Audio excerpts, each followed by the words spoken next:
G'day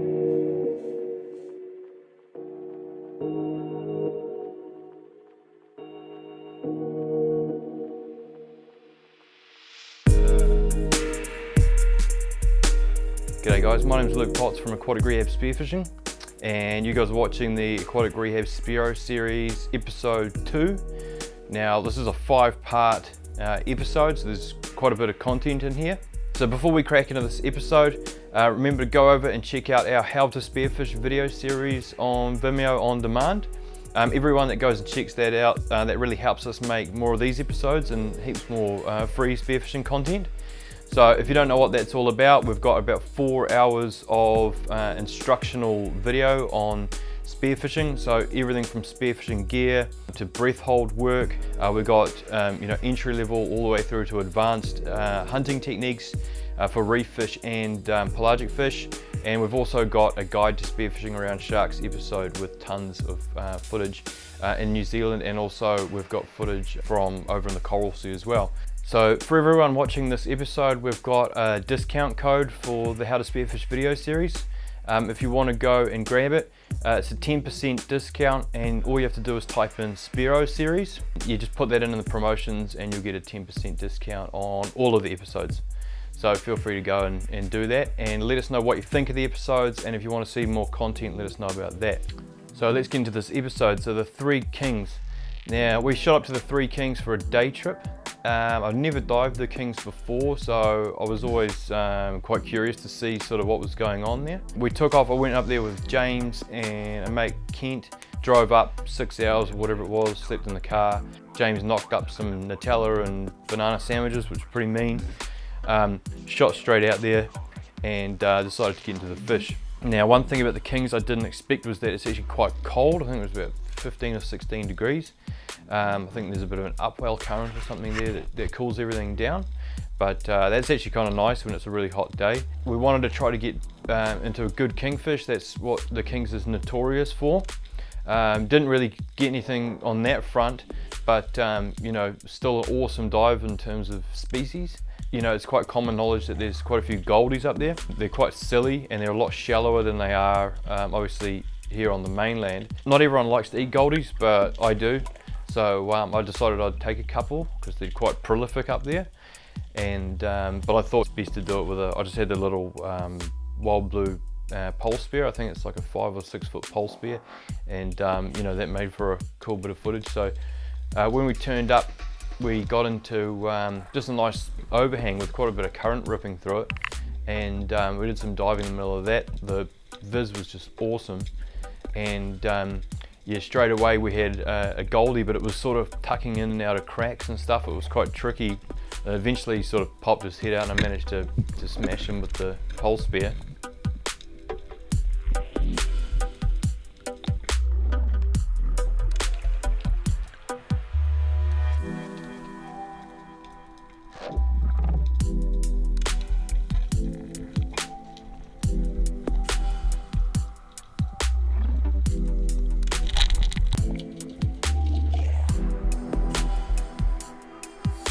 The whole time I was there working to get this goldie out of these cracks, there's a copper Moki floating just a wee bit back behind the rock, and I don't think I've even eaten one before, so or it was quite a long time ago when I did, so shot that.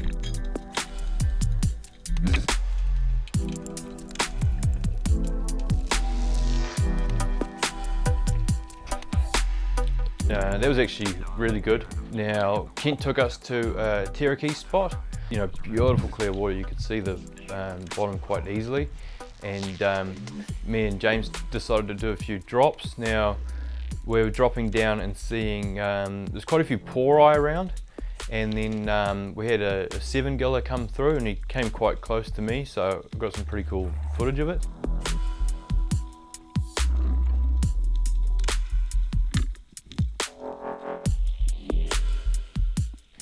And then James shot a Tarakihi, and then I seen the school coming past me and managed to shoot one. So there's just another interesting species. I sort of like going to these areas and then pulling out a real awesome variety.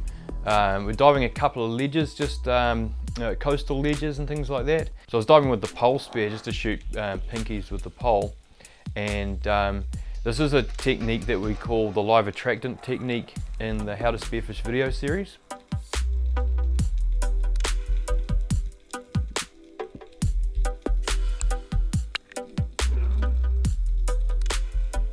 So I dived down here and just hanging out the pinky school, trying to get a nice shot, and I took the gun down as well and slammed this pink mau mau, and then I just seen this nice kingy cruising up from the depths. Now we hadn't seen any kingies all day, and you know, we've been doing a fair bit of diving and not really the right terrain, but I still expected to see some schools or stuff like that, but nothing. So it was a welcome you know, sight when one cruised in. So I swapped the pole spear over, left the pole with the pinky on the reef, and slammed this kingy.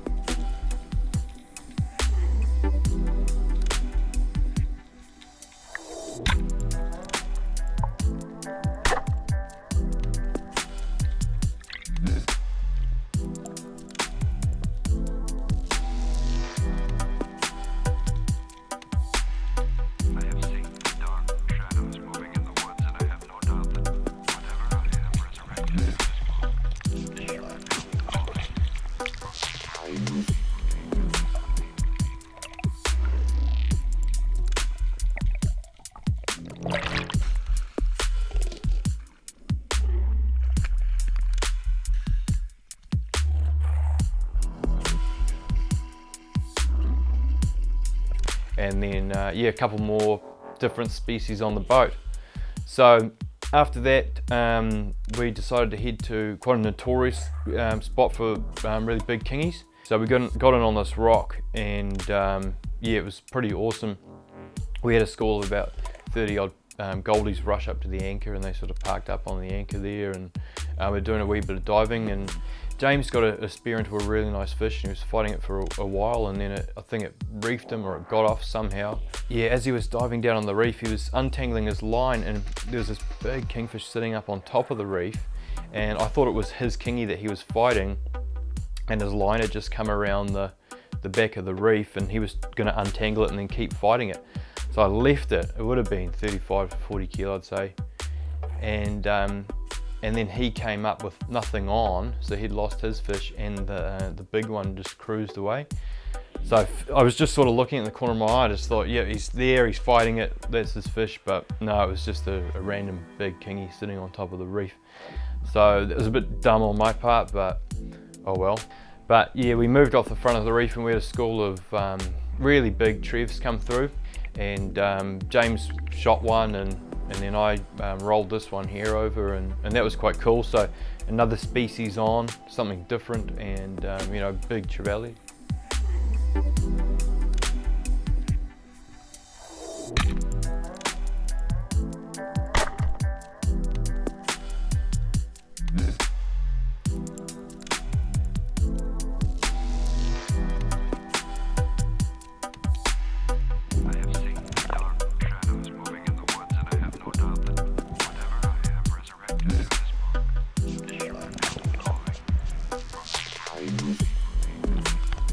So yeah, the Trevally weren't in that good a condition, but still cool to get you know, big Trevallies on the boat and add to that species list.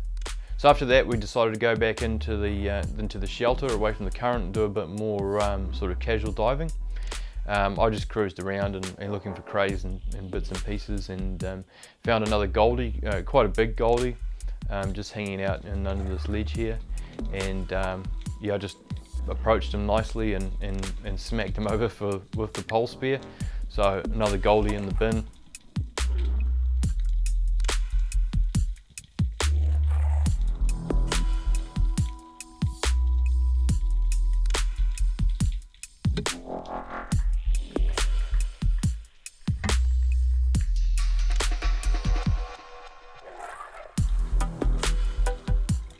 A pretty epic feed.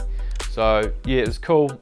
You know, no huge kingies, but can't really complain. It's still cool just to go up and get that real nice species list there, and you know, coming back with quite a lot of seafood. So 6 or 7 hour drive back, you know, back at Bloomin' 2 or 3 in the morning, And yeah, it's definitely worth it. I'd like to go and do it again at some point. So yeah, part 2, Cape Brett. Now this is a dive we did with Kent as well, Jay and Connor, and we camped up there the night before. I think we slept in the back of the boat and got smashed by mosquitoes. Shot out in the morning to the Cape and started to do a bit of work. Now I got dropped off with the pole spear at the start, smacked over a butterfish, and then looking around I found this quite a nice sized scorpion fish.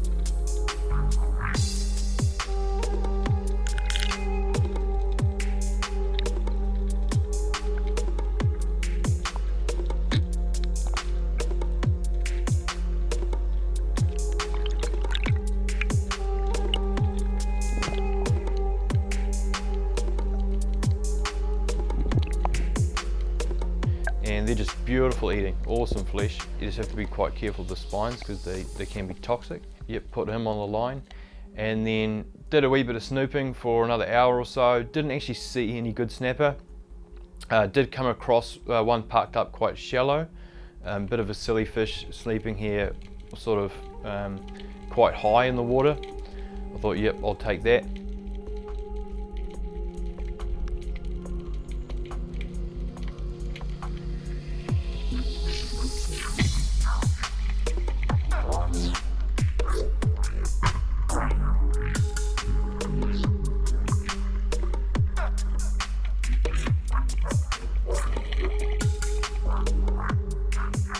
So we decided to move away from the coast and do a bit of work on the pinnacles and sort of steeper faces and things, and look for kingies and pelagics and that. Did quite a few drops and smashed over a handful of good cohera with the pole spear, which is pretty cool.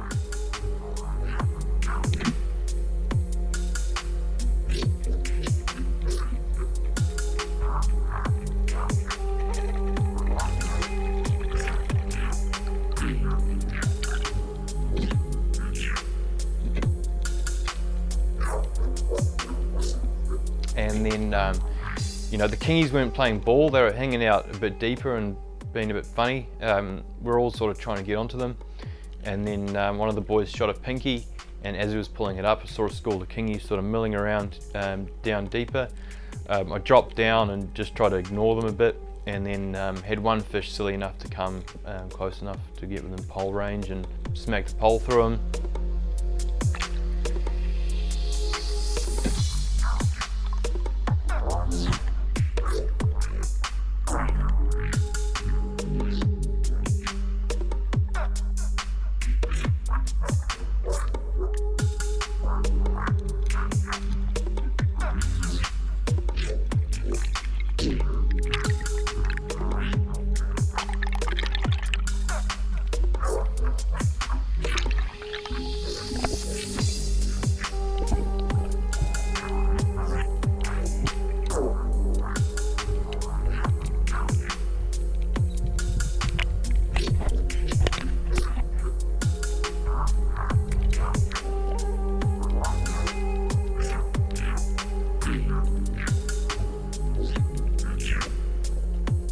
So yeah, can't really complain with a day like that on the pole spear. Just had to be real strict and just tell myself I'm just going to stay with it all day. We'll be doing a bit more of that in the future. Now the third dive, so Tiri. We've been doing a few dives out at Tiri, not as much as I'd like, but it's just hard being in the inner Gulf, that the visibility is always average, and yeah, it's just finding those right weather windows, and there's so many sharks there that it's quite hard mentally in green water, but that doesn't stop us when we're desperate for fish. So yeah, I've gone out there and got into a couple of okay snapper on a couple of my spots here. One good panny.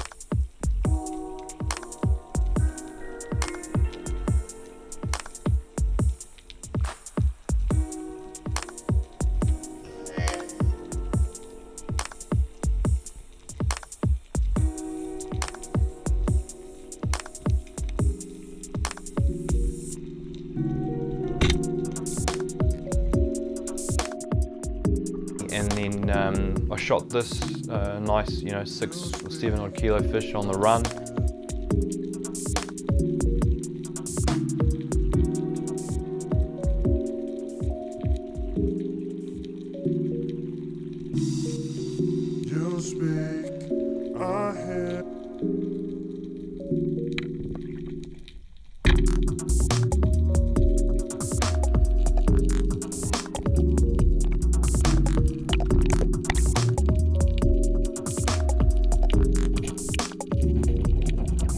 Yeah, quite a nice fish. And then after that we've been out early season, sort of before the bronzies took over. My first dive of the day, on this particular day, I think this was in December, we got out there and jumped in our first spot, and I think it was probably maybe 5 minutes before I seen my first bronzy. Nothing had been shot, the shark just sort of came in through the murk of my side, which is pretty typical, and then took off. So after that, moved out to another spot, quite a lot of current going on and pretty dirty down a bit deeper. I'd gone and checked a couple of ledges that I usually work, and there was snapper, quite a few snapper lurking around and kingies and stuff coming in. Yeah, I knew that that good snapper were going to be pretty close, so I just sunk down the ledge. I seen a bronzy come in pretty much straight away, and I crushed up a couple of kinner and then went back to the surface. Told my dive buddy Ollie that I'd already seen a bronzy, so we just sort of go easy on the kingies if that's the case, and normally try to make good shots on them. So I checked the ledge again, and there was a couple of snapper in there. I didn't really have a good look around, just the first decent fish I saw. Leaned over and tried to get a head shot on it.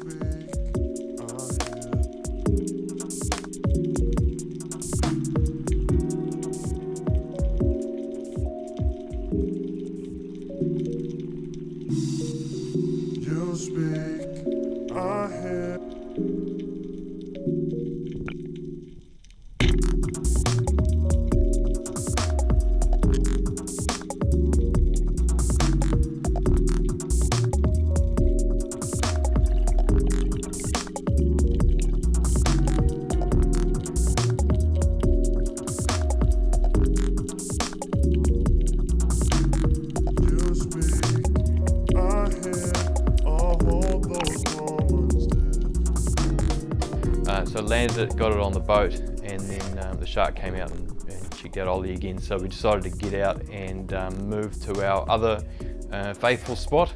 So yep, third spot, we're doing a few drops and looking for kingies. So we did half an hour of drops, and we had kingfish on most of the drops, and we're just trying to get this nice headshots. But as I was filming Ollie, another bronzy, so the third bronzy for the day, came in behind me. I didn't even know it was there. He just told me on the surface that the shark came in behind me. So yeah, just typical. Quite often you'll get in on those spots, and even without diving, you'll see a shark almost straight away, a bit like kingfish. But yeah, anyway, it needed meat for Christmas and what have you for the smoker, and we just waited and waited, and I seen one come through, and Ollie was really choosing his moments, and Ollie probably would have got a shot on this one too, but I sort of poached it off him from above. I knew I had that good shot, so I yeah, took the shot and spined it, so it was dead, so got that one on the boat. And then Ollie, he stoned one as well. So that was pretty ideal, so we didn't end up losing them. And on the boat and away safely. So yeah, pretty good dive for Tiri. Good snapper and good kingfish. Can't complain. It's just so bloody sharky is the problem, and if it was clean it would be a lot nicer, but pretty rare that it's clean. So yeah, good dive nonetheless. So our next dive is Northland, just having a wee look around for snapper and stuff like that. We got up there and the viz was absolutely terrible. And then we found a little patch where it was just a little bit cleaner, but the green water was sort of moving in. I was just coming over ledges and it was just so hard, but I was spooking fish, not really seeing them properly. And then I swam around a point and I swam over probably about 5 or 6 big fish that were about a meter below the surface, and they all sort of cruised off.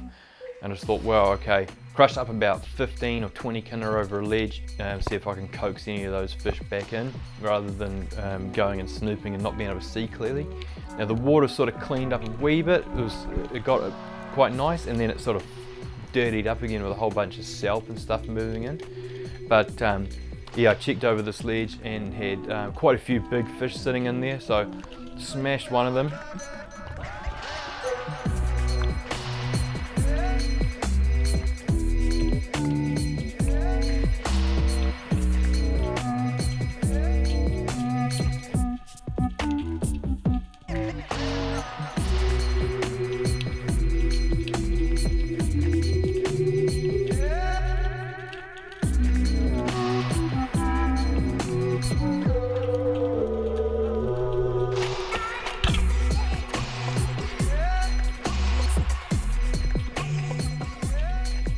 And as I was landing it, there was a moray that had obviously been in there on the kinner, shot through the snapper and then shot through the moray as well. So as I was landing it, I had to bloody try to keep my hands away from this moray that was curled up on the end of the spear, slide the snapper away, and then I just cut it off. Probably survive, I don't know, snappers might eat it. Yeah, I didn't want to get hammered by it. So as you can see one bit here, my thumb sort of like cruises into it, and it doesn't look too happy. But yeah, at the start I thought it was a bit of kelp or something, and then yeah, realised it was an eel. So I landed that fish, and then the boat came up to pick me up, and I had a feeling that there'd be some more in there. So I said, we'll wait for a few minutes and then I'll take the pole spear back. So I got my pole, came back around, and had a dive with it, and then there was this really nice fish just that obviously finished all the kinner. It was just sort of sleeping out over where I'd done the burley, and yeah, I dived down and I made a charge for him. I was just about to release the pole when he ran, and yeah, so I didn't get him, but that's to be expected. Moved into the coast a bit further, had a bit of a snoop, and I seen another nice big fish over a ledge, but yeah, he was just sitting a little bit far out, and I threw the pole at him, and I just sort of scraped down his back as he went to run. One big fish is big enough to feed everyone, so that's all good. So after that, we decided to move about an hour and a half south and look for some better water the next day. Now the water was still green, but it was far nicer than further north, so I had a pretty good look around, and that was cool. Found a nice big gut with like what I call like a natural burley. In the How to Spearfish series, when we talk about like terrain and where snapper live and stuff like that, it's a natural burley, so it's like you've got your ledge, and then you've got like a patch of kinner that happens to be right in the spot where you want to attract some snapper to. So had the pole spear again, crushed up a bunch of kinner, and then had quite a few nice fish move in, sort of around the 10-pound mark, and they're all sort of cruising up and down the ledge, and they weren't really centralised, they were all sort of moving. But yeah, I tried to pole spear one of them, and it was quite hard because it's quite thin top down, and sort of sunk down the ledge and took the shot. As I released the pole spear, he turns and it just strikes down, sort of, I think it was probably about where his head would have been, and takes off. So I'll bugger it, put the pole back on the blooming boat, and went for a bit of a lurk around and a snoop around some of the points. Came over one ledge and seen one fish sort of hanging out a bit further out from the ledge down in a gut.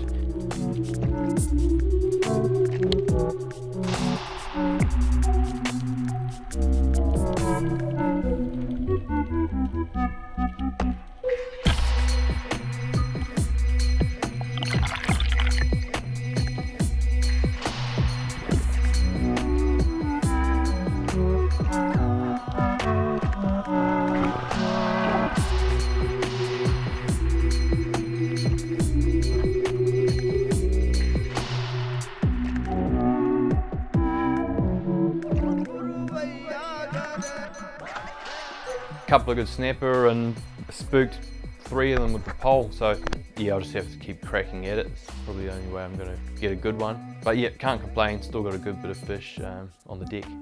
So yep, after that, the Hen. Now we've been doing a wee bit of snapper work out at the Hen over a few different dives. I went out there with my mate Neil, and we had a bit of a look around the back there and didn't see anything really big, but shot one.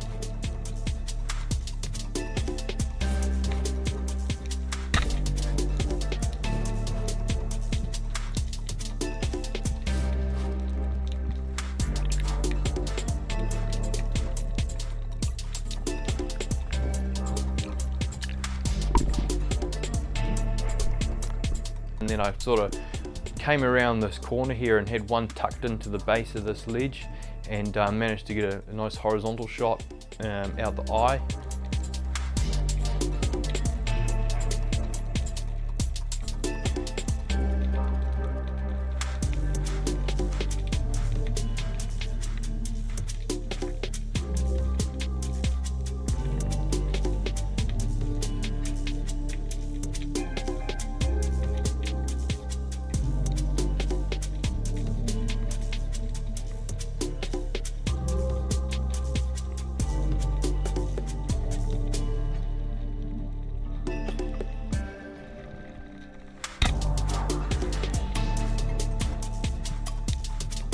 So that's pretty cool, rather than snooping over the ledges and top downing, sort of coming around the base of the ledges and shooting them on their level. And then we went out there again with my mate Jay. I blew my back out quite badly and I was having trouble walking. So I was having a lot of trouble swimming, and that probably helped because I just decided I'm going to stay in shallow and just snoop over everything right up against the coastline. And turf looked pretty promising, so yeah, we got out there and I did do a kinnerburley, and I only shot like one really small fish off it. I'll stuff it, I'm going to go have a look. And I came around this one rock, and then there was an overhang. I didn't see any big fish, and I just had this gut feeling that there's going to be a snapper there somewhere. And it sounds like a joke, but I got one kinner and I threw it. And I was just looking, and I seen this one fish cruise out from underneath the overhang, and it went straight out into the kinner. And yeah, it was almost like a premonition. It was quite awesome.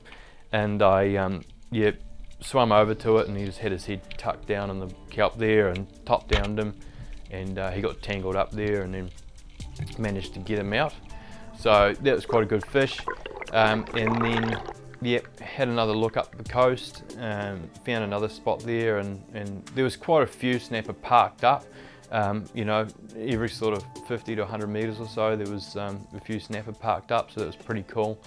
Had this one fish down here at the base of this gut, so I'm just waiting and watching, and I had the GoPro on super wide, which is a bit silly because the fish are too far away, you can't see them properly. I should have had it on the wide setting, but yeah, because I thought I was filming him, but he's obviously too far away to see, so I'm sort of sitting here on the top of the rock, and then decided to push out, stoned him, and yeah, that's a nice fish for the collection, I'll take that. And then brought that one back to the boat, and Jay brought back a nice fish as well. So yeah, we had quite a few snapper on the deck, and then we moved and decided I'll go have another look in shallow and have a little cruise around, and my back was just killing me, so I was just like motoring along almost with one leg, and come around this ledge, and I've seen this quite a nice fish sitting at about 3 meters or so, and I like rushed to turn the camera on, and the fish cruises, and he tucks in under a bit of kelp, and he's trying to get that exit on me. I don't think he'd even see me, but he knew something was up there. Obviously his lateral line let him know that there's something big in the water, and yeah, as he's cruising out, he didn't have that full run on. Swung the gun around and just managed to smash him through a little crack in the kelp there, so I could just see him running through the base of the kelp stalks.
So you got the Derval, and intercepted him, got that nice shot and nice holder right through the head, and then yeah, managed to wrangle him up and land him. So I was pretty happy with that. Got a good few snapper on the deck, and that was sort of like, you know, right in that early spawning time when they're sort of all parked up in there, and yeah, not really hungry, not really eating, but all just sleeping right up in the guts. So I hope you guys have enjoyed this episode. Remember, if you want to support us and you want to see more of this kind of content, head over to Vimeo on demand, search How to Spearfish, and get into our instructional series. So yeah, we go over absolutely everything in the instructional series, you know, the gear, breath hold, equalizing, inner ear anatomy, relaxation techniques you can use in the water, proper breathe up techniques, you know, fish hunting techniques, you know, showing where fish can be found on topo maps, and also diagrams on where fish can be found and how to approach fish, methods to get fish to approach you, especially pelagics, how to stay concealed from fish like snapper and things like that, and then a huge episode on how to stay calm and confident around sharks, you know, etiquette around shooting fish around sharks, how to act, when to worry. Just a huge instructional thing on spearfishing around the apex predator that we encounter all the time. So yep, link in the description. Remember guys, if you want 10% off the series, it's put this code in that we've got below here, Spearo Series, and that'll give you the 10% off. And if you guys have any questions or you want to see any more content, get in touch with me on Aquatic Rehab Spearfishing on Facebook. And I hope you enjoy this episode. Cheers.